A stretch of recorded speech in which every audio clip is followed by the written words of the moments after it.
Hello everyone, and welcome to Art Chat. I'm Marge Lee, and today we've come to Periwinkle to chat with Debbie Melchi. Welcome to Art Chat, Debbie. Thank you. Welcome to my home, and it's fun to be here with you. Well, this is a fun place to be. It is, definitely. And if I were writing about your artwork for a museum, I think I would call these paper constructions. That's a very good word to use. Whatever you use, they're wonderful. Tell us what we're looking at here. Well, this is a kind of a beginning and a current status of what I've been doing with folded books. I started off, probably 5-6 years ago with these here that you see. I call them my 360 books. They're equally viewable from all angles. They don't have a front and a back. Okay. And most of them are discarded paperbacks. Okay, so you start with a book. Right, you start with a book, and I do not use pattern for these style of folding because it's just random and it's a surprise. You just start folding, and you see if you like it. If something happens that you don't like, you just throw it away or whatever. But for example, the first one I started I call these my pedestals. And you just take each page and fold them into the spine. Into the spine. So here's the spine. Right. The top. Okay. Right. All right. They're remarkably sturdy. And so you can actually even put plates on them, flower pots. If you need something elevated, they work very well. So these were what I started. Well, after you do about 10 of those, you think, well, I've got enough of those. Okay. Let's see what happens if we add another fold.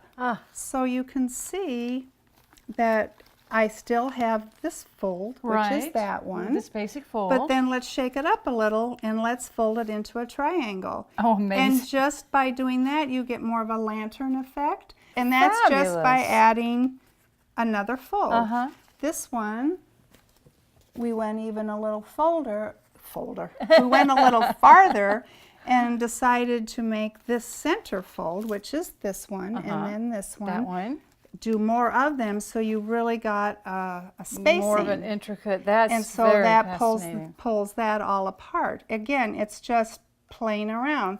And what's interesting about these, why I put them in a bowl, is because of the typology of the book and the way things are laid out. You get designs, like you can see the ribbon kind of going around. And that's just random. That's random. You have no happens. control over that when you're folding it.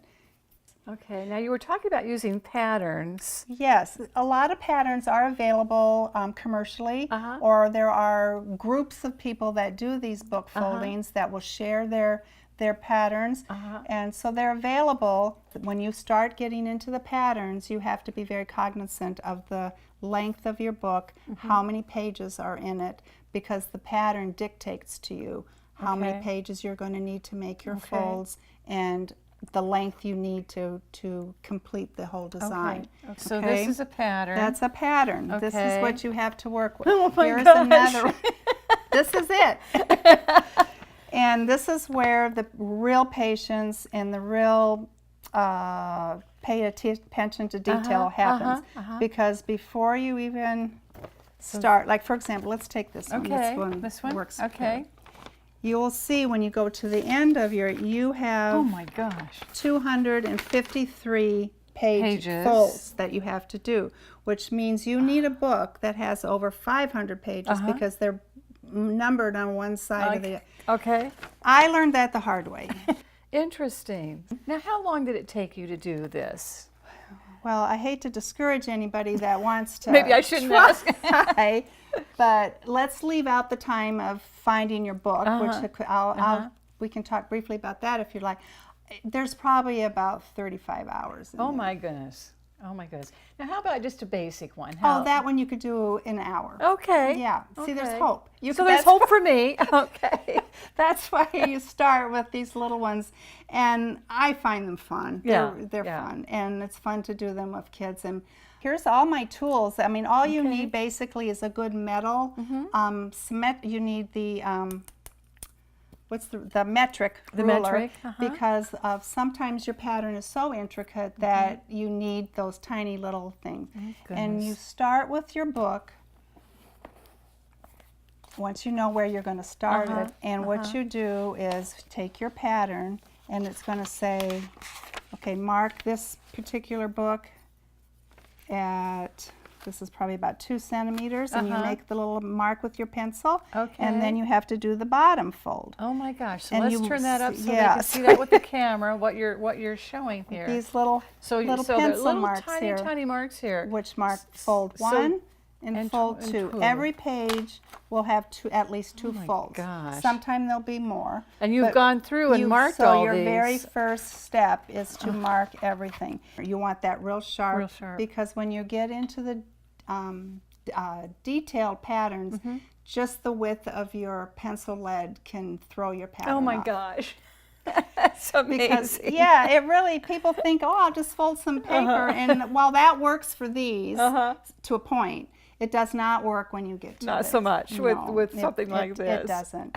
But basically, anybody can, at any age level, can start. I mean, it's lots of fun. Well, it's great fun. Now, I want to, before we leave this art chat, talk about another thing that's great fun for you, and that's your collages. Yes. So let's take just a couple minutes to Sure. talk about the collages. I love to collage. How long have you been doing them? I would say about 5 years. Okay. I do smaller ones, but then I thought, why not go big on a few of them? I also am a fan of different quotes, and I love words. So, for example, the family one was the first one I did, and I loved the words, and they pertained to my family. They meant a lot, so I did that one for that reason. The one on the far end there with the house, and we're all in this together, that was a result of moving to Shell Point. You know, it was an adjustment. I'm sure all of us can understand about moving to a new community. This was the last place you're going to live, and it kind of hit me hard for a little bit. And then I thought, well, no, that's a good thing. We're all in this together. So that's how that one came about. Well, the sayings are very inspirational. Thank you. And I would like to end this art chat showing one of your inspirations. Absolutely. I believe her name is Matilda. She is a new addition to Let's our go family. meet Matilda. I fell in love with her when I saw her, and instead of bringing a puppy home, we brought Matilda home. Well, I love Matilda. She's quite an inspiration. She has been to us. Our whole family actually knows Matilda. She's quite popular with the kids as well as Ed and I. We enjoy her a lot. Well, thank you so much for being an inspiration to us Well, today thank you. on this art my chat. pleasure. My pleasure. We've enjoyed having you very much today. Thank you. And thanks to all of you for being with us on another art chat. We'll see you again soon. Bye-bye.